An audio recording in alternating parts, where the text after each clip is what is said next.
जब अबशलोम ने राजा दाऊद का, जो कि उनका बेटा था, उसके राज्य को हथिया लिया और फिर से राजा दाऊद को जंगल में जाना पड़ा, तो वहाँ पर एक के बाद एक रहस्य राजा दाऊद के सामने आने लगे कि किस तरह से उनके विश्वासी, जिनको वो समझता था कि उनके विश्वासी हैं, वो उनको धोखा दे रहे हैं। और अहीतोपेल उनमें से एक था जिसने राजा दाऊद के सामने उनका विश्वासी बनकर उनके दिल और हृदय को जीता। और वहाँ उन्हें पता चलता है कि अहीतोपेल भी उनके खिलाफ है। और वहाँ पर राजा दाऊद के मुँह से निकलता है कि हे परमेश्वर, अहीतोपेल की सम्मति को मूर्खता बना दे, क्योंकि उसकी सम्मति का बड़ा महत्व था, उसके सजेशंस को बड़ा ही महत्वपूर्ण जाना जाता था। और राजा दाऊद ने ऐसी प्रार्थना की थी कि उसके सजेशन को मूर्खता बना दे, कि लोग उसके सजेशंस के ऊपर गौर न करें। और हम देखते हैं कि बाद के चैप्टर्स में अगर आप पढ़ेंगे तो अहीतोपेल ने एक सजेशन दिया था अबशलोम को, लेकिन अबशलोम को वो सजेशन पसंद नहीं आता, बल्कि वो किसी और का सजेशन मान लेता है और उसी के अनुसार कार्य होता है। और अहीतोपेल, जो कि जिसकी सजेशन को इतना महत्व दिया जाता था,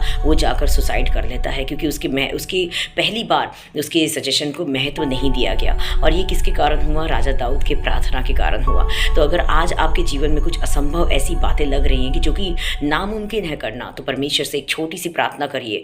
वो प्रॉपर प्रार्थना भी नहीं थी, और राजा ने आहत होकर कहा था, हे परमेश्वर, अहीतोपेल की सम्मति को मूर्खता बना दे। और परमेश्वर ने वाकई में सबके सामने उसकी सम्मति को, पहली बार उसके सजेशन को मूर्खता बना दिया। तो हारे नहीं, प्रार्थना करते रहें। आप देखिएगा परमेश्वर आपके जीवन में बड़े बड़े कार्य को करेंगे। Praise the Lord.